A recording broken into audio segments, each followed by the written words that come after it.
যেসব কিনতেছি এগুলো সারা ফুটবো, কিন্তু এর সাইডে আরো উন্নত মানের আছে সারা ফুটানোর জন্য, মানে দাম বেশি বাড়ে। এটা এই কালামাটি যে মুস্তা দেখছি, কালামাটি এটাতে কাজ করে।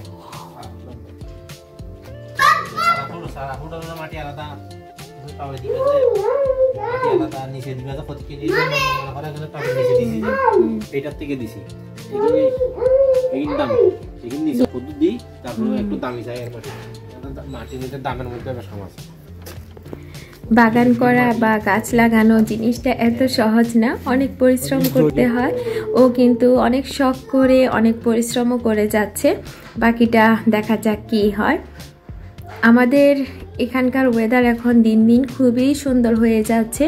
তো এখানে আরও কিছু চারা বুনবে, এগুলা বাসায় রাখবে। এখন অবশ্য বাসায় রাখতে হবে না, যে সুন্দর ওয়েদার, যে রোদ হয়, আবার যদি আপনি ছায়াযুক্ত জায়গায় বসেন তো মনে হয় একটু ঠান্ডা ঠান্ডা বাতাস পাবেন, সরাসরি রোদে দাঁড়ালে অনেক তাপ। যাই হোক, আমি এই ফাঁকে কিন্তু রান্নাবান্না করছি। আজকে আমাদের বিকালে একটু বের হতে হবে, যার কারণে একটু তাড়াহুড়ার মধ্যে একদিকে রান্না করছি, ও বাগানের কাজগুলা করছে, ঘর ক্লিনিংয়ের কাজটাও একটু একটু সারানোর চেষ্টা করছি, কারণ পরের দিন হবে রবিবার। রবিবারে দেখা যাবে একটু বাজার সদাই করতে হবে, এটা সেটা কেনাকাটার প্রয়োজন।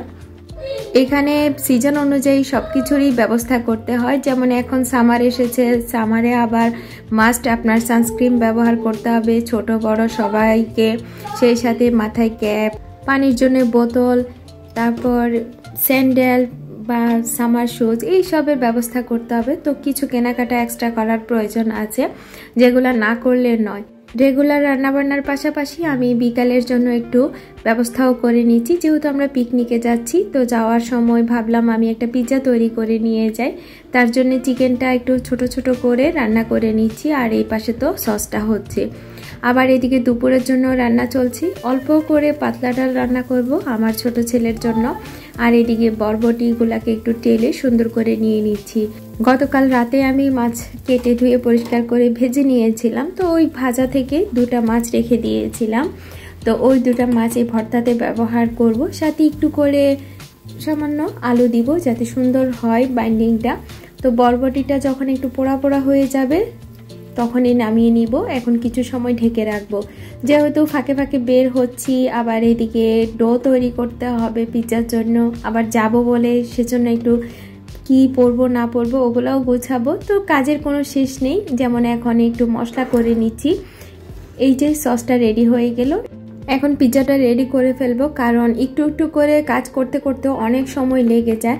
কাজ করার সময় মনে হয় যে কি আমি তো সময় নষ্ট করছি না, সব কিছুই ঠিকঠাকভাবে হবে, কিন্তু সময় যে কত দ্রুত যায় এটা টের পাওয়া যায় না। যখন ঘড়ির দিকে তাকাই তখনই বুঝতে পারি। তো সসটা এখন উপর থেকে দিয়ে দিচ্ছি। জানি না কেমন হবে পিৎজাটা, তবে খুব শখ করেই নিচ্ছি, কারণ ওখানে বাচ্চারা থাকবে, বাচ্চারা তো খুব পছন্দ করে পিৎজা। তো আমার ছোট বাবাটাও এখন শিখেছে, পিৎজা বললে দেখি যে কি সে একটু খুশি হয়। তো আমি চিকেন পিৎজাই করব দুটোই, একটাতে একটু মরিচের পরিমাণ বাড়িয়ে দিব, ঝাল করব, আর একটাতে কম ঝাল করব বাচ্চাদের কথা চিন্তা করে। খুব বেশি কিছু দিচ্ছি না, মাশরুম দিচ্ছি। মাশরুম আমি ক্যানে যেগুলো পাওয়া যায় সেগুলাই দিচ্ছি। তো দেওয়ার সময় একটু চিপে চিপে দিতে হয়, কারণ ওগুলা তো পানিতেই থাকে, পানিটা দেয়া যাবে না। তো সুন্দরভাবে ছড়িয়ে দিচ্ছি। এরপর দিব একটু পেঁয়াজ আর জ্বালাপেনো যে মরিচ থাকে, এটাকে এখানে আবার ইয়ালোপেনো বলে, কারণ এখানে যে উচ্চারণটা ওরা করে না, ওরা ওইটাকে বলে। তো এখন যার কারণে সব সময় কনফিউজড, কোনো একটা শব্দ সঠিকভাবে যেন বলা হচ্ছে না, কখনো ফিনিশ কখনো ইংলিশ, সব কিছু মিলে মিক্সড হয়ে যাচ্ছে।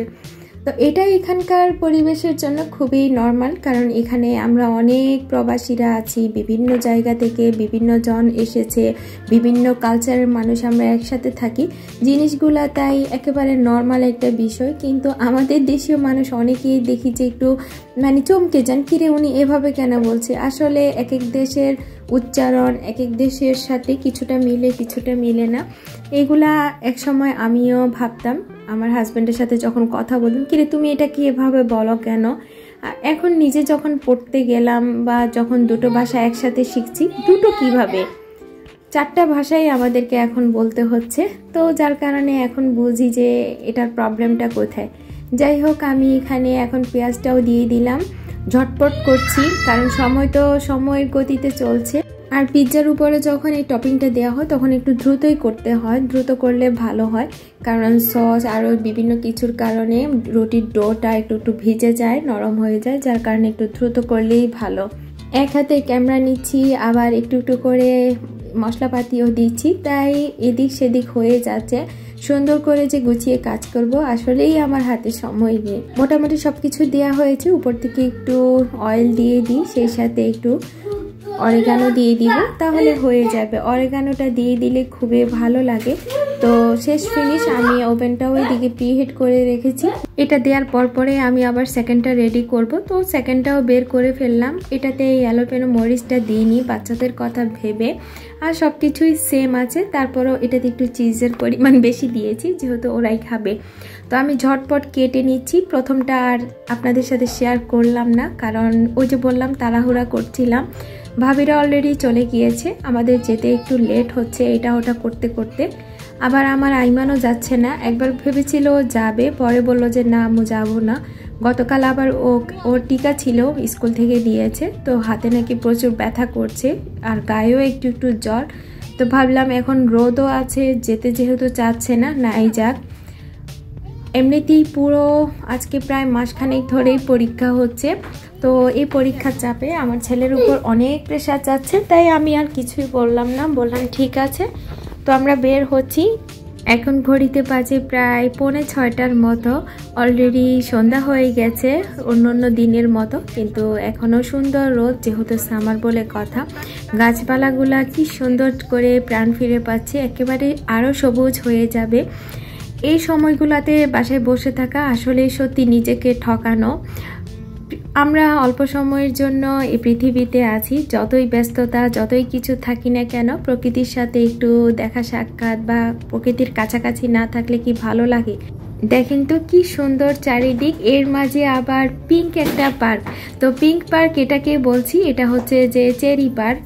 অন্যান্য দেশে আরও প্রায় 15-20 দিন আগেই ফুটে গিয়েছে চেরি ফুলগুলা। আমাদের এখানে একটু লেট করে সব কিছু হচ্ছে, তারপরেও সব কিছু মিলে আলহামদুলিল্লাহ। দেখেন তো কি সুন্দর, অনেক মানুষ।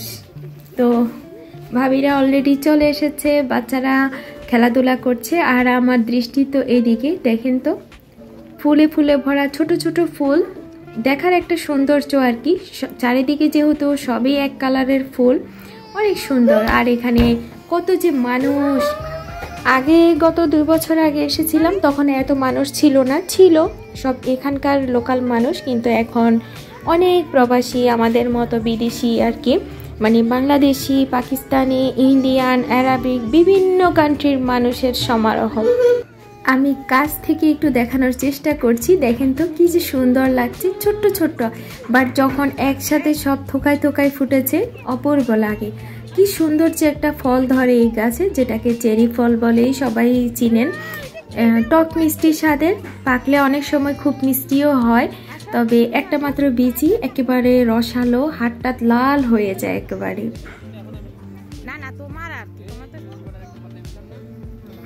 এই যে একটু খাওয়া দাওয়ার আয়োজনও চলছে এখানে। সবকিছুর মূল উদ্দেশ্য হচ্ছে বাচ্চারা একটু একত্রিত হবে, তারা খেলবে, মজা করবে। আর আমার আরহাম তো এখন বলতেই শিখে গিয়েছে, চলো পিকনিক যাবে, পিকনিক যাবে। তারপর পিকনিকে গেলে কি কি করতে হয়, যেমন একটু খাবার দাবারের আয়োজন করতে হয়, একটু বসার ব্যবস্থা করতে হয়, সে মোটামুটি সবই বুঝতে শিখেছে। তো তার জন্যেই আমাদের এখানে আসা। সেই সাথে আমরাও অনেক দিন পর নিজের কাছের মানুষগুলোর সাথে দেখা সাক্ষাৎ হচ্ছে, গল্প করছি, ফাঁকে ফাঁকে একটু কফিও নিতে পারছি। তাই আমি অনেক খুশি ছিলাম। আর এই খুশিতে ভাবছিলাম সরাসরি আপনাদের সাথে কথা বলবো, কিন্তু সেটা আর হলো না।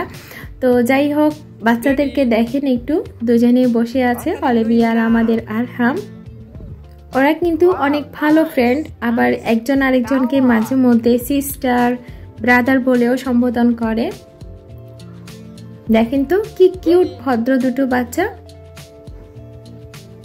কোন দিকে তাকাবো কি দেখবো বুঝতে পারছি না, সবই সুন্দর। আমার বাবাদেরকে অনেক ভালো লাগছে, গাছের ফুলগুলা ভালো লাগছে। এদিকে ভাবিদের সাথে গল্পও করছি, আমার জন্য আবার কফিও রেডি করছে। আর আমি কি করব, ফাঁকে ফাঁকে নিজেকে দেখছি আসলে এই পরিস্থিতিতে আমাকে দেখতে কেমন দেখাচ্ছে। হ্যাপি এমনিতেই আমি নাকি দুঃখ বিলাসী, এটা অনেকের কাছ থেকে শুনেছি। তো আজকে যাচাই করছিলাম আসলে কি আমি দুঃখ বিলাসী। যাই হোক, আজকে আমি অনেক খুশি এটাই বলতে পারি। তো সন্ধ্যা হয়ে এসেছে, সন্ধ্যা মানে এখন বাজে প্রায় 9টার মতো। তো আমরা বাসার দিকেই ফিরবো। অনেকক্ষণেই ছিলাম, বাচ্চাদের যেহেতু আবার একটু ঘুমানোরও বিষয় আছে। আমার বাবাটা নিচে বসে আছে, ও তো যেতেই চাচ্ছে না, কিন্তু অনেক দুর্বল হয়ে পড়েছে, কারণ অনেক দৌড়াদৌড়ি এদিক সেদিক, পাখিদের পেছনে ছুটাছুটি অনেক কিছুই করেছে। মাঝে মধ্যে এরকম একটু আসার প্রয়োজন আছে, না হয় সত্যি মানে মনে হয় যে দম বন্ধ হয়ে এসেছে। কাজ কর্ম এটা সেটা, ব্যস্ততা।